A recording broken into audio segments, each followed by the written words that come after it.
जसं मी सांगितलं, या वेगवेगळ्या राज्यांनी 1968 पासून हे कायदे केलेले आहेत. त्यामुळे हा काही आज कायदा होतो असं नाही आहे. 1968 पासून वेगवेगळ्या काळामध्ये कोणी 2002 साली केला, कोणी 5 साली केला, कोणी 7 साली केला, अशा पद्धतीनं हे कायदे या ठिकाणी करण्यात आलेले आहेत. फसवणूक, बळजबरी किंवा तत्सम बाबींकरता आणि त्या माध्यमातून होणारं धर्मांतर हे त्यापासून नागरिकांचं रक्षण झालं पाहिजे, याकरता हे विधेयक या ठिकाणी आणलेलं आहे. अनेक वेळा बेकायदेशीर धर्मांतरण होऊन लग्न होतं, लग्न झाल्यानंतर विच्छेद होतो आणि विच्छेद झाल्यानंतर त्या ठिकाणी नेमकं काय करायचं या संदर्भात न्यायालयाने वेळोवेळी दिलेल्या निर्णयाच्या आधारावर आपण या कायद्यामध्ये ही तरतूद केलेली आहे की केवळ बेकायदेशीर धर्मांतराच्या प्रयोजनासाठी केलेला कुठलाही विवाह न्यायालयाद्वारे शून्यवत व निरर्थक असल्याचे घोषित करण्यात येईल. व्यक्तीचे आई वडील, भाऊ बहीण अथवा अशा व्यक्तीशी रक्ताचे किंवा वैवाहिक किंवा दत्तक नाते असेल अशा कुठल्याही व्यक्तीला त्या ठिकाणी ती तक्रार देता येईल. पण एखाद्या केसमध्ये पोलिसांना जर असं वाटलं तर पोलीस की बाबा याच्यामध्ये तक्रारदार नाही आहे, पण ॲपरंटली अशा पद्धतीची घटना घडलेली आहे, तर कायद्याने पोलिसांना ते सुमोटो अधिकार आहेत. त्या केसमध्ये पोलीस ते करू शकतील. अन्य केसेसमध्ये याच्यात पॅन्डोरा बॉक्स कुठेही उघडलेला नाही आहे. विधेयक आणत असताना याच्या पाठीमागे हे कुठल्या एखाद्या धर्माकरता किंवा एखाद्या धर्माच्या विरोधात नाही, तर हे विधेयक सगळ्या धर्मांना लागू आहे. त्यामुळे याच्याची जी पद्धती आहे ही सगळ्या धर्मांकरता विहित पद्धती लागू करण्यात आलेली आहे. मुळामध्ये राज्यामध्ये अनेक वेळा धर्मांतरणाच्या मुद्द्यावरनं काही वेगवेगळ्या धर्मातल्या विवाहाच्या विषयातनं कायदा आणि सुव्यवस्थेची परिस्थिती निर्माण होते आणि मग ही परिस्थिती निर्माण झाल्यानंतर त्या संदर्भात इफेक्टिव्ह कारवाई करणं याकरता आत्ता आपल्याकडे जे काही प्रचलित कायदे आहे, भारतीय न्यायसंहिता असेल म्हणजे जुना IPC किंवा जे इतर कायदे आहेत, त्या कायद्यामध्ये सुस्पष्ट तरतुदी नाहीत. त्यातल्याच तरतुदीचा आपण अवलंब करतो. उदाहरणादाखल फसवणुकीचा आपण त्या ठिकाणी अनेक वेळा अवलंब करतो, पण स्पेसिफिक या विषयाकरता जर तरतूद असली तर अशा प्रकारच्या अडचणी निर्माण होत नाही. आणि म्हणून ही जी काही वारंवार अशा पद्धतीनं मग दोन बाजूचे लोक एकमेकासमोर येणं, त्यातनं कायदा सुव्यवस्थेचे प्रश्न निर्माण होणं, या गोष्टी होऊ नये याकरता सुस्पष्टता आणण्यासाठी हे विधेयक या ठिकाणी आणण्यात आलं आहे. मुळात आपल्याला कल्पना आहे की संविधानाच्या आर्टिकल 25ने प्रत्येकाला धर्म स्वातंत्र्याचा अधिकार दिलेला आहे. कोणाला कुठला धर्म अवलंब करायचा आहे त्याचे अधिकार हे आपल्या संविधानाने आपल्याला दिलेले आहेत.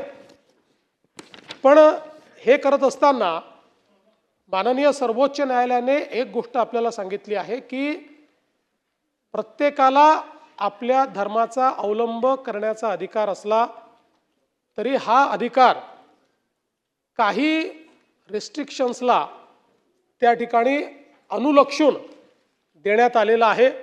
आणि म्हणून सर्वोच्च न्यायालयाने जो काही निर्णय दिला त्यात निर्णयात सांगितलं की right to religion does not include right to convert by force, fraud और एल्युरमेंट.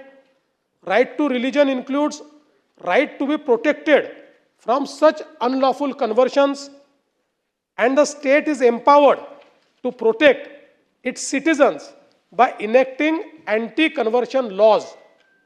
हे या ठिकाणी सर्वोच्च न्यायालयाने हा निर्णय दिलेला आहे. या अनुषंगाने केंद्र सरकारच्या स्तरावर पूर्वी या संदर्भात कायदा तयार करावा असा विषय आला होता. त्यानंतर त्या काळामध्ये केंद्र सरकारने सांगितलं हे राज्याच्या परिलक्षात किंवा राज्याच्या प्रिव्ह्यूमध्ये हा विषय येतो आणि म्हणून राज्यांनी याच्या संदर्भात कायदा केला पाहिजे। जसं मी सांगितलं, या वेगवेगळ्या राज्यांनी 1968 पासून हे कायदे केलेले आहेत। त्यामुळे हा काही आज कायदा होतो असं नाहीये।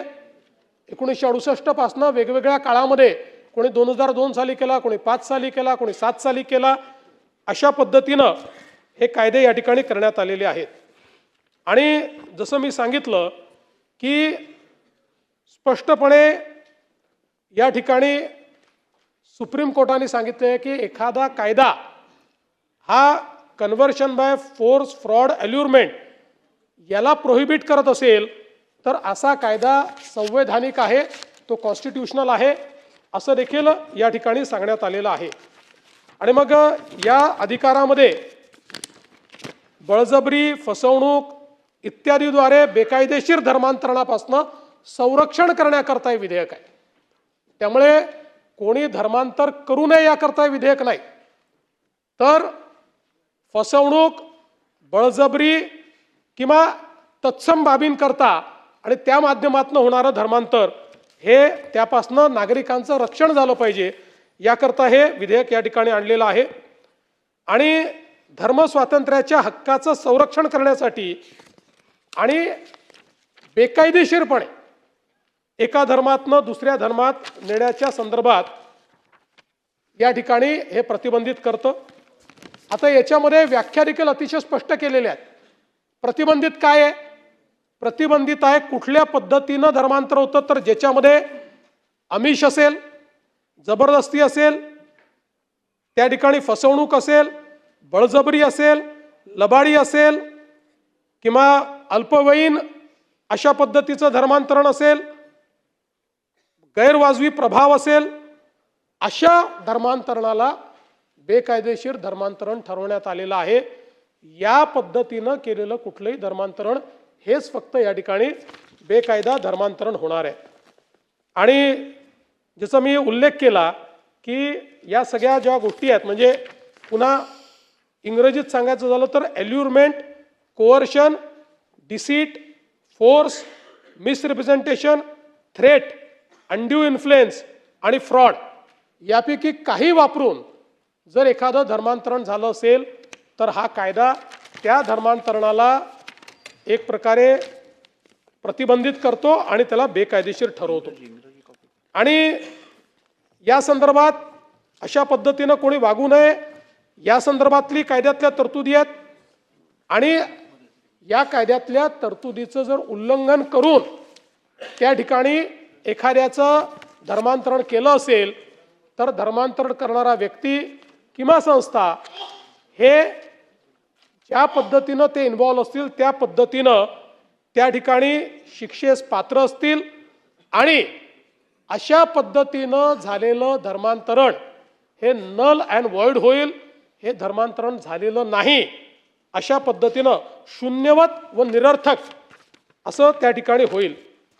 दुसरं, अनेक वेळा बेकायदेशीर धर्मांतरण होऊन लग्न होतं, लग्न झाल्यानंतर विच्छेद होतो आणि विच्छेद झाल्यानंतर त्या ठिकाणी नेमकं काय करायचं या संदर्भात न्यायालयाने वेळोवेळी दिलेल्या निर्णयाच्या आधारावर आपण या कायद्यामध्ये ही तरतूद केलेली आहे की केवळ बेकायदेशीर धर्मांतराच्या प्रयोजनासाठी केलेला कुठलाही विवाह न्यायालयाद्वारे शून्यवत व निरर्थक असल्याचे घोषित करण्यात येईल। नल अँड व्हॉइड कोण घोषित करेल? न्यायालय घोषित करेल। न्यायालयाच्या माध्यमातून तो नल अँड व्हॉइड घोषित होईल। आणि बेकायदेशीर धर्मांतरणामुळे एखादा बालक जर जन्माला आला असेल तर त्या बालकाला कुठल्या जातीचं धर्माचं मानण्यात यावं, तर आई बालकाची ज्या पूर्वाश्रमीचा तिचा जो काही धर्म होता तोच त्या मुलाचा धर्म मानण्यात येईल। तथापि आई आणि वडिलांच्या मालमत्तेमध्ये उत्तराधिकार मिळवण्याचा हक्क मात्र त्या बालकाचा त्या ठिकाणी कायम असेल। आणि भारतीय नागरिक संहिता 2023च्या कलम 144च्या तरतुदीनुसार मेंटेनन्स करता ते हकदार असतील। यासोबत कस्टडी जी आहे बाळाची ती आईकडे असेल। आता याच्यामध्ये धर्मांतरण जर कोणाला करायचं असेल तर सर्वोच्च न्यायालयाने सांगितल्याप्रमाणे त्याची तरतूद यात केलेली आहे। सर्वोच्च न्यायालयाने आपल्या न्याय निर्णयामध्ये सांगितलं की अशा प्रकारचा कुठलाही कायदा करत असताना एक विहित पद्धत ही धर्मांतरणाकरता देखील आपण घालून दिली पाहिजे।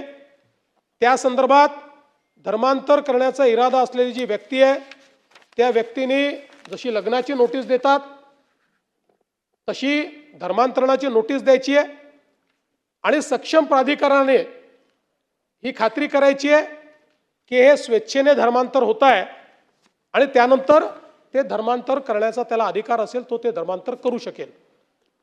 मात्र असं जर लक्षात आलं की या तरतुदीचं उल्लंघन करून या ठिकाणी ते करण्यात येत आहे तर त्या संदर्भात यापूर्वी सांगितल्याप्रमाणे त्या संदर्भातली कारवाई जी आहे ती कारवाई करण्यात येईल।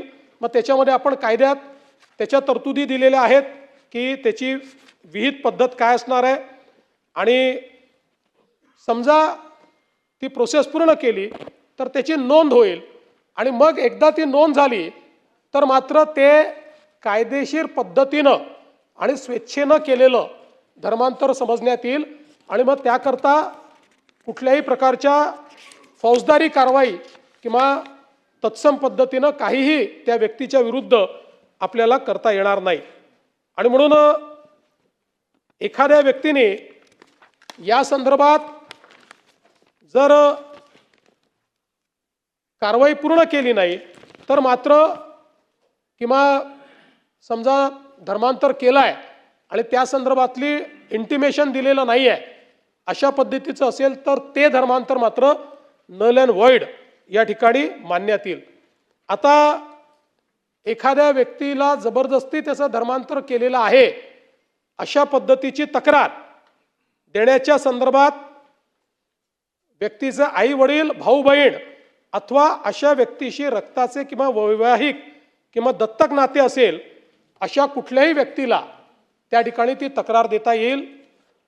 पण एखाद्या केसमध्ये पोलिसांना जर असं वाटलं तर पोलीस की बाबा याच्यामध्ये तक्रारदार नाही आहे पण ॲपरंटली अशा पद्धतीची घटना घडलेली आहे तर कायद्याने पोलिसांना ते सुमोटो अधिकार आहेत, त्या केसमध्ये पोलीस ते करू शकतील। अन्य केसेसमध्ये याच्यात पॅन्डोरा बॉक्स कुठेही उघडलेला नाही आहे तर जवळचे रक्ताचे नातेवाईक वेळ कामकाज संपेपर्यंत वाढवण्यात येत आहे। त्याच असेच व्यक्ती हे या संदर्भात जी काही तक्रार आहे ती तक्रार करू शकतील आणि मग त्या संदर्भातल्या गोष्टी आपण या ठिकाणी दिलेल्या आहेत। याच्यामध्ये मग अपराध जर घडला असेल तर त्याच्या शिक्षा दिलेल्या आहेत ज्याच्यामध्ये 7 वर्ष कारावास आणि 1 लाख रुपये दंड आहे।